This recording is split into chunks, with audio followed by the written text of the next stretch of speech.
সম্পর্কের অগ্রগতির ক্ষেত্রে আসলে কি করা যেতে পারে এখন এই মুহূর্তে? বাংলাদেশের সঙ্গে আমরা তো আসলে প্রতিবেশী বদলাতে পারবো না, কিন্তু সম্পর্ককে তো এগিয়ে নিতে হবে। এটা আমাদের জন্য খুব গুরুত্বপূর্ণ। আমিও মনে করি যে আমরা সচেষ্ট হব ভারতের সাথে একটা স্বাভাবিক সম্পর্ক, কারণ পাশাপাশি দেশ হওয়াতে অনেক কিছুই বাণিজ্যের ক্ষেত্রে আমাদের এই যে দূর থেকে কেনার চেয়ে কাছে বর্ডার ট্রেড ডেভেলপ করেছে হাসিনার সময়।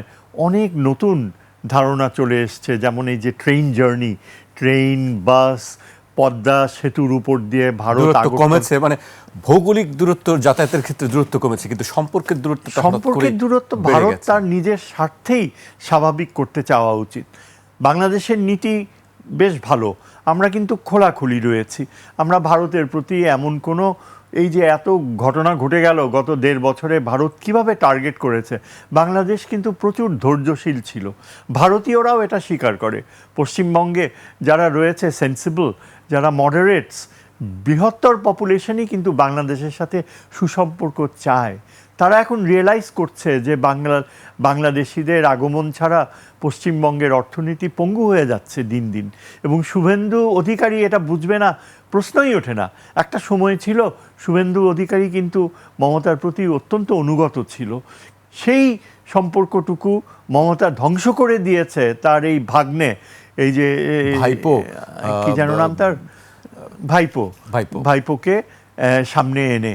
এই ভাইপো বাংলাদেশ ভারত, অভিষেক ব্যানার্জি পশ্চিমবঙ্গ আর বাংলাদেশের সম্পর্কের যে এখন যে অবনতিশীল বাস্তবতা, এর পেছনে সবচেয়ে বড় দায়ী আমি একা না, আপনার পশ্চিমবঙ্গের সিনিয়র টিএমসি লিডার্স, যেমন রবীন্দ্রনাথ ঘোষ উত্তর দিনাজপুরে, মনিরুল ইসলাম নদিয়াতে, তৃণমূলের ফাউন্ডিং লিডার, আরও অনেকে এখন গত 2 দিন থেকে তারা কিন্তু দাবি করছে যে বাংলাদেশ ভারত সম্পর্ক এবং তৃণমূলের যে পতন ঘটেছে তার জন্য এককভাবে দায়ী হচ্ছে এই অভিজিৎ মুখার্জি।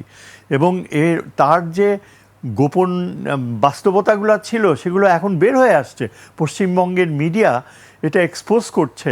সে কালীঘাটে তার যে বাড়ি, তার নাম হলো শান্তিনিকেতন, এবং ওই রাস্তা একেবারে বলতে গেলে বিরাট একটা অংশ পুলিশ দখল করে রেখেছে শুভেন্দু ব্যানার্জির যাওয়া আসা সুবিধার্থে। তার বাড়ি থেকে ক্রেন ব্যবহার করে একটা আপনার বড় ধরনের, প্রায় 7-8 ফিট বড় ধরনের স্টিলের ইলেকট্রনিক ডিভাইস তার বাড়ি থেকে ক্রেন দিয়ে উঠায় বের করছে।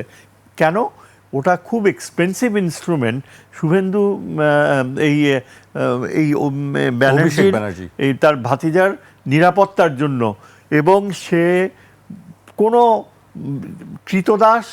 প্রভু কৃতদাস সম্পর্ক, মমতার সিনিয়র লিডার যারা তৃণমূল সৃষ্টির পিছনে দায়ী ছিল তাদেরকে সে তাদেরকে কৃতদাসের মতো ব্যবহার করত। এবং এই কথাগুলো তারা এখন বলছে।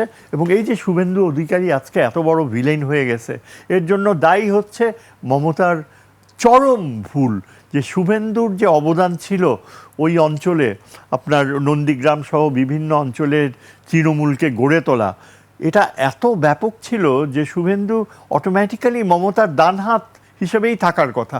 সেই জায়গায় অভিষেক ব্যানার্জিকে অ্যালাউ করলো। এবং তারপর আপনার এই অভিষেক ব্যানার্জির গত বছরগুলোতে যদি দেখেন, সে আগের মমতার প্রজন্মের নেতৃত্বকে অ্যাবসলিউটলি তাচ্ছিল্য, এবং তার বয়সের যারা রয়েছে অনুগত তাদেরকে সে সামনে তুলে আনছে।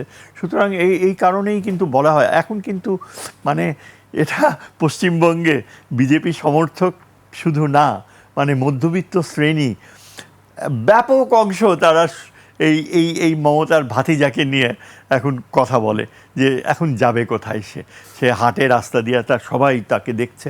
অনেকটা আমাদের এখন যে বিএনপির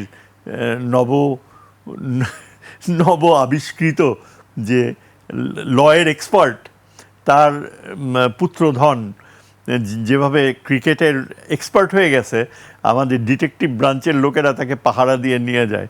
সে শুভেন্দুর অবস্থাও এরকম ছিল যে সে পুরাপুরি পুলিশ প্রোটেকশনে থাকতো, আইসোলেটেড হয়ে থাকতো। এবং আজকে এই যে মমতার যে পরিণতি সেই দায়ী। কাজেই বাংলাদেশ পশ্চিমবঙ্গ সম্পর্ক ভারত সম্পর্ক আমার মনে হয় খুবই গুরুত্বপূর্ণ। মোদিও এটা রিয়েলাইজ করে। আমরা যদি দুর্বল হয়ে যাই, আমরা যদি ভারতের কথায় মনে করি যে আমাদের তারেক জিয়া মমতার ওই হাসিনার মতোই আনুগত্যের দিকে যাবে এবং বিএনপির একটা মানে অংশ এরা মারাত্মকভাবে বিএনপির ইমেজ ডিস্ট্রয় করছে। আমরা জানি কিছুদিন আগে ওই ভদ্রলোক যার কথা আমি ইনডিরেক্টলি মেনশন করলাম, সে এমন একটা কথা বলেছে পার্লামেন্টে যে আজকে বিএনপির একেবারে ইমেজ ধ্বংস হয়ে গেছে। মানে এই যে আপনার কিভাবে ওই জুলাই আন্দোলনকে সে তাচ্ছিল্য করলো, এটার থেকে বিএনপিকে বের হয়ে এসে তারপর একটা পজিশন অফ স্ট্রেংথ, জনগণ জুলাই আন্দোলনকে মেনে নিতে হবে। তারেক জিয়াকে অবশ্যই ভাবতে হবে যে ভারতের প্রতি যেটা খলিল করছে, খলিলকে নিয়ে অনেক ক্রিটিসিজম হয় ফরেন মিনিস্টার, কিন্তু আমি তাকে অনেক বেশি গুরুত্ব দেই এই কারণে যে ভারতের সাথে সে চোখে চোখ রেখে কথা বলতে পারে। এই যে সে চীনে গিয়েছে, গতকাল অত্যন্ত গুরুত্বপূর্ণ আলোচনা হয়েছে এবং আমাদের ভারতের সাথে যদি সম্পর্ক উন্নয়ন করতে হয় তাহলে সবচেয়ে ইম্পর্টেন্ট জিনিস হচ্ছে ভারতের নিরাপত্তা দৃষ্টিভঙ্গি বাংলাদেশের যে আনুগত্যর উপর নির্ভর করবে, এই ভুল ধারণা থেকে ভারতকে বের হয়ে আসতে হবে। ভারত যদি মনে করে যে বাংলাদেশের সাথে বন্ধুত্বের অর্থ হচ্ছে এই যে ভারত বাংলাদেশকে আস্থায় নেবে তখনই যখন ভারত চীনের সাথে সম্পর্ক হাসিনার পর্যায়ে নিয়ে যাবে, যখন পাকিস্তানের সাথে কোনো সম্পর্কই রাখবে না, এটাকে যদি ইয়ার্ডস্টিক হিসাবে ভারত চিন্তা করে তাহলে ভারতের সাথে কোনো সম্পর্ক রাখাই আমাদের সম্ভব হবে না।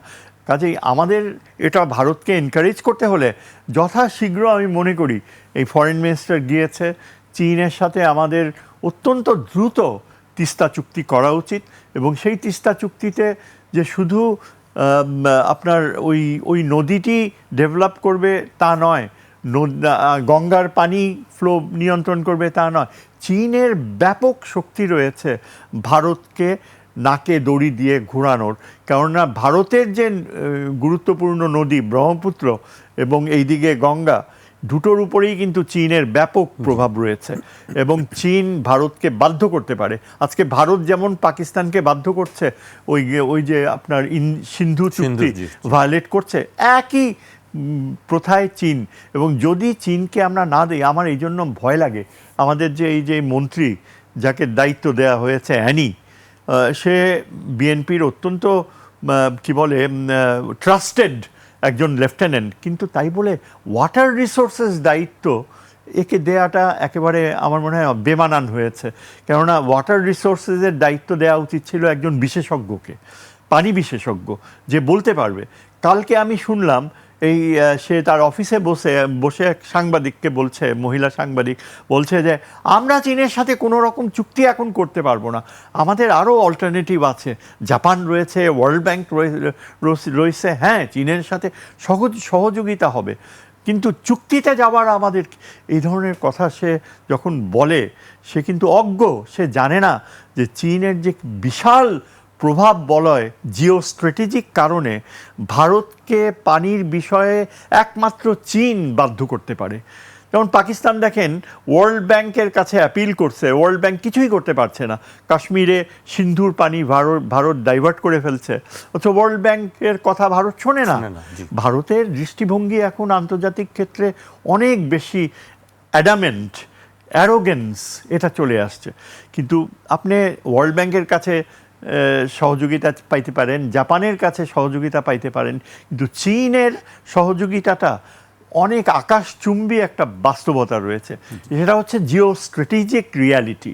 চীন যদি কথা দেয় যে বাংলাদেশের পুরা তিস্তা বেসিন তারা ডেভেলপ করবে, ইরিগেশন শুধু নয় আপনার আরও বেশি অন্যান্য বিষয়গুলো হাত দেবে, এটা খুবই ইকোলজিক্যাল পয়েন্ট অফ ভিউ থেকে গুরুত্বপূর্ণ। কেননা দক্ষিণ দিক থেকে কিন্তু স্যালিনিটি বাংলাদেশে উত্তরে পুশ করছে, এই যে আপনার স্যালাইন ওয়াটার আমাদের কোস্টাল রিজিয়ন শুধু না, আপনার এটা যদি উত্তর থেকে ধাক্কাটা না থাকে পানির ধাক্কা, তাহলে এই স্যালিনিটি একেবারে ফরিদপুর পর্যন্ত চলে আসতে পারে, আপনার ভয়াবহ একটা সম্ভাবনা রয়েছে যে খুলনা সহ সাতক্ষীরা সহ দক্ষিণের ওই অঞ্চলে ওদিকে তো এই সমস্যাটা আছে, স্যালিনিটি তো এই কারণেই চীন আমাদের জন্য অত্যন্ত গুরুত্বপূর্ণ। এবং এখানে যদি এই ধরনের মন্ত্রী আসে যে ফিনান্সিয়াল ইয়েকে বাদ দিয়ে পরিবেশগত ভূরাজনৈতিক অবস্থানে চীনের বাধ্যবাধকতা আমাদের জন্য যে রয়েছে সেটা আর চীন এখন যে তারা যে ধরনের ইন্টারেস্ট দেখাচ্ছে এটা ভবিষ্যৎ চীন অনেকে বলে যে চীন তো আমরা যদি লোন পেমেন্ট না করতে পারি চীন হাম্বল টোটার মতো আমাদের পায়রা বন্দর তারা লিজ চাইবে। আমি তো সেখানে এমন কোনো বড় হুমকি দেখি না। চীন যদি আমাদের পায়রা বন্দর লিজ নেয় তাহলে এটা সাপে বর হবে, কারণ পায়রা বন্দর আমাদের পানির লেভেল এত কম যে প্রচুর খরচ করতে হচ্ছে, আমরা কিছুতেই কিন্তু পায়রা বন্দরকে সি ওয়ার্ডই করতে পারছি না। সেইখানে চীন যদি সেইখানে অবস্থান নেয় আমাদের পায়রা বন্দরে, যদি তারা বলে যে এটা ডেভেলপ করা হোক, তাহলে এটা সাপে বর হয়ে হবে আমাদের জন্য। এইসব জিনিসগুলা কিন্তু অত্যন্ত সূক্ষ্ম। চীনের যে বাস্তব প্রয়োজনীয়তা এই তিস্তা ও উত্তরবঙ্গের জন্য চীন ছাড়া আর অন্য কোনো অপশানই কাজে লাগতে পারে না।